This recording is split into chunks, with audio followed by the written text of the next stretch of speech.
Thank you, Laurie and Sharice, and welcome to Pittsburgh. I guess a special welcome to our Washington Capitol fans who might be here today. And congratulations. It was a good, big victory last night. This is kind of a tough one for the Allegheny County Executive, because then I look up around and I see how Philadelphia is doing all these great things too. So our friends to the east are leading the way, and that's a great thing to see that they've had over 30% reduction in some of the leadership. Yeah, congratulations. That, a Super Bowl, an NCAA championship, they've kind of had a good year. So a lot of good things happening, and to Mayor Kenny, my friend, I applaud and congratulate. I also have a great partner, and you're going to hear from President Judge Manning, who's been a leader in this as well, coming forth, and this has been a challenge certainly for us in Allegheny County, to our taxpayers who pay $80 million a year in their taxes to run a county jail, a cost that seems to go up every year. And not just the taxpayers that it's impacted, but obviously the folks who are incarcerated, their families, the spread of how that impacts the entire family and the entire community in which that is affected. Laurie talked about some of the statistics and how we're trying to make some improvements and trying to get there. And I think this week, these couple of days, as you all come together and we learn from you, best practices and things that you're able to do that have shown success and things that we're working on. I will say one thing for this region. One of the things we're really good at is we work together. We formed a criminal justice advisory board a number of years ago.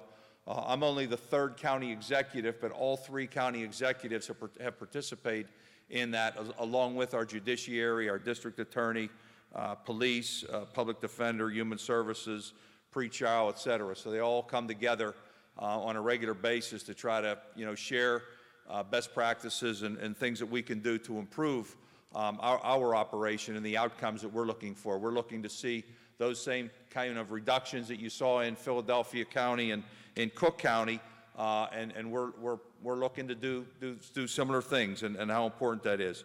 3 years ago, and I want to thank the MacArthur Foundation for their real initiative in pushing this nationwide, knowing this is a problem that we've got to solve, that we do incarcerate too many people. We incarcerate too many people for too long and too inefficiently and not using best practices. And these are the things that we've all got to work on, that we all have to take a look at and do. And I know, again, our Allegheny delegation that's here today, Joanne Forster, who does our data analytics, who runs our data center in Western Pennsylvania. I heard Laura use the term data-driven decisions. That's how our administration does everything, from road paving to health to economic development initiatives. We try to use data to really make those decisions, to kind of take the politics out of that, if we will, and make those best decisions around data.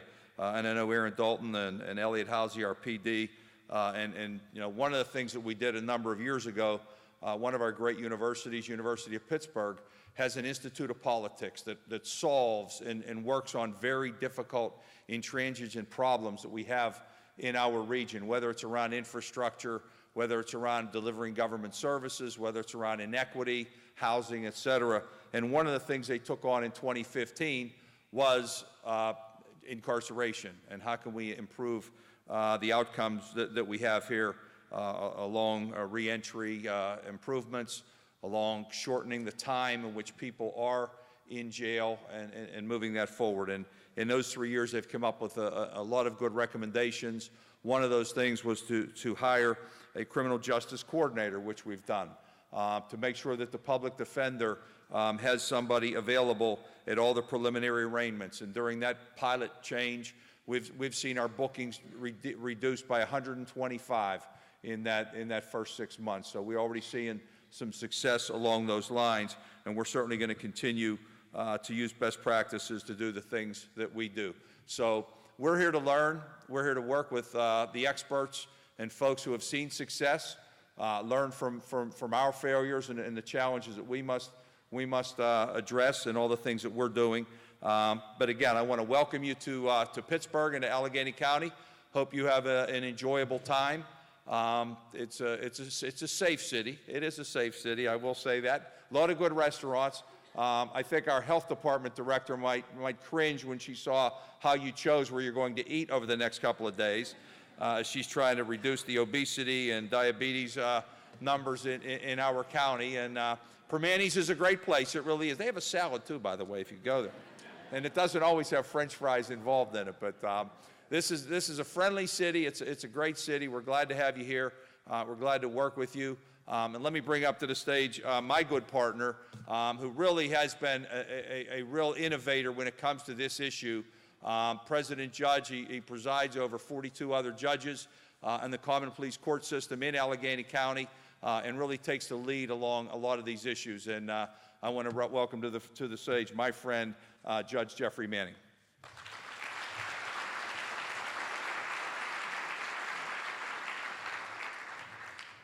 Thank you. It's a great introduction. Can you hear me in the back? Okay. I asked that question at a Rotary Club meeting not too long ago, and a nice woman in the back said, "No, we can't hear you back here." Gentleman up front said, "Can I trade places with her?"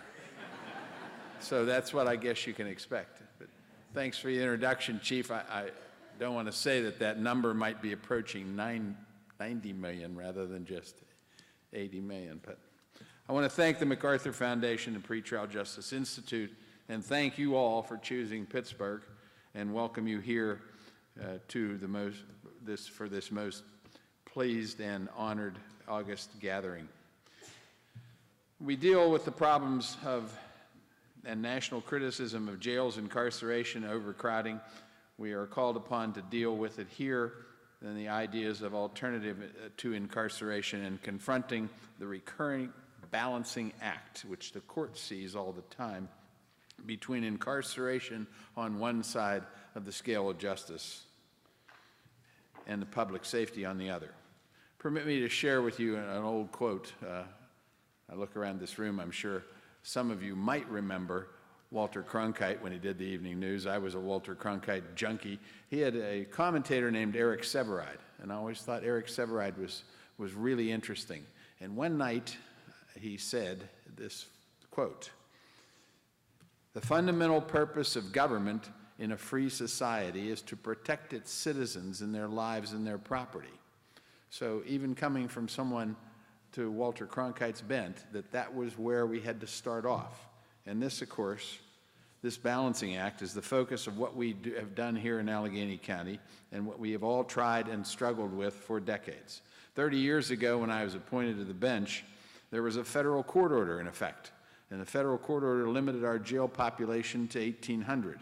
People would line up outside the jail who were on work release and would wait to decide whether there was enough room for them to serve their jail sentence or not. And the warden would just basically drop these people off. That federal court order was from a judge named Maurice B. Cohill Jr., who was one of my dear friends. And I used to say to him, "You've really commanded the English language. You started off as an adjective. We called it a Cohill bond." In fact, the inmates would call it that. But more importantly, they would say, and I said he was a noun because he was released on a Cohill. And lastly, he was a verb because inmates would say, "I was Cohilled." Famous line, you know the famous line from Jaws. Huh? You're going to need a bigger boat. That's where we were. That's where we were in the early 90s. We needed a bigger boat. So we built a bigger boat. And you got the other line from the other movie, "You build it, they will come." Yeah, well, we built it, and it came. And it got bigger, and it got bigger. So in 2007, we decided to take this approach, this new approach to pretrial services. And it became a very important process, because what we were able to do was basically put the bail bond people out of business, even though there are still some who hang around and who get a bail bond every now and then. Basically, we changed to all non-monetary bail, treatment with conditions, treatment, no contact, reporting, all those elements that are necessary to ensure that these people show up, and they show up for court, which is really what half of what we deal with is about. There are people in the jail who are there because they need to be there, because they're a danger to the community or they're a constant risk of flight. However, the real deal we're dealing with now is the use of this concept of risk assessments and continuing to refine, which we continue to refine, and to continue on our use of diversion. We use of diversion, of course, in substance abuse. Substance abuse is where it is. It's as big as it's ever been. And I go back, I was the first assistant United States attorney before I became a judge. And I fought the war on drugs. And I can tell you, we fought the war on drugs and we did amazing things. But all we did was aim at the supply side. This isn't a supply side problem. You can put drug dealers in jail every day. You can put new ones in and new ones come up and they've got another whole crowd. What we have to do in the future here, obviously, is to attack the demand side. It's only attacking the demand side which will end the drug problem in this country as I see it. Substance treatment, mental health treatment, we continue to deal with those. We've used electronic monitoring for DUI mandatory sentences and obviously for substance treatment and other things. Electronic monitoring, of course, being confined to their home when they're not at work. Problem, and of course, the deal here is we give them that opportunity so that they are not put in a position where they can't afford to pay their child support or pay their mortgage or do those things. They lose the job because they end up in jail for 4 or 5 days. We're trying our best to change that matrix. I do want to mention our day reporting centers. We've done that in probation. We now have centers where the people on probation come to the center. At the center, they get the high school equivalent education. They get the opportunities for drug and alcohol counseling, job training, job searches. We do all that through our probation office. They even teach life skills. Imagine that.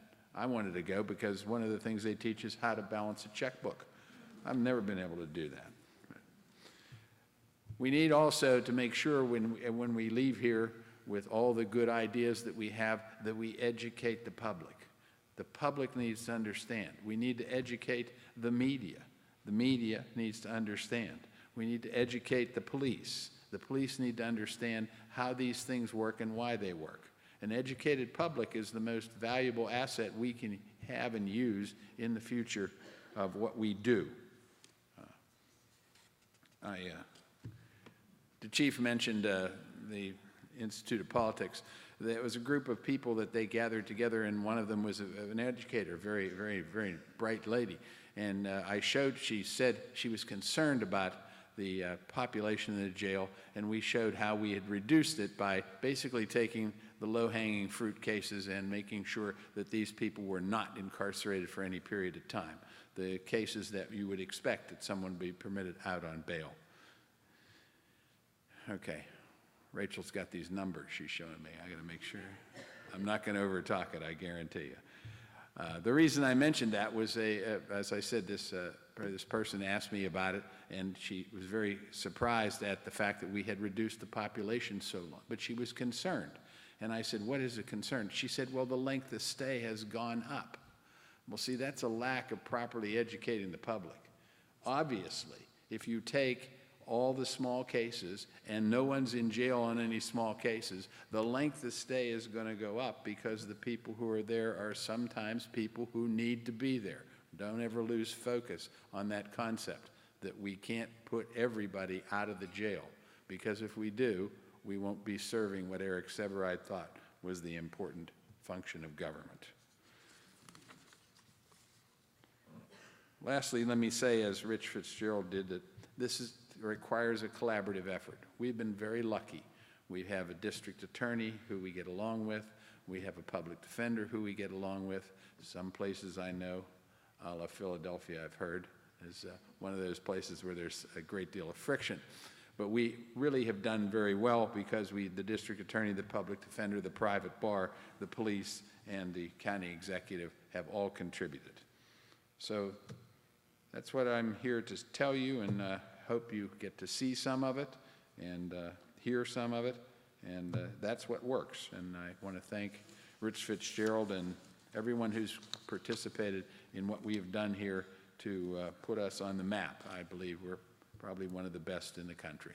So thank you all very much.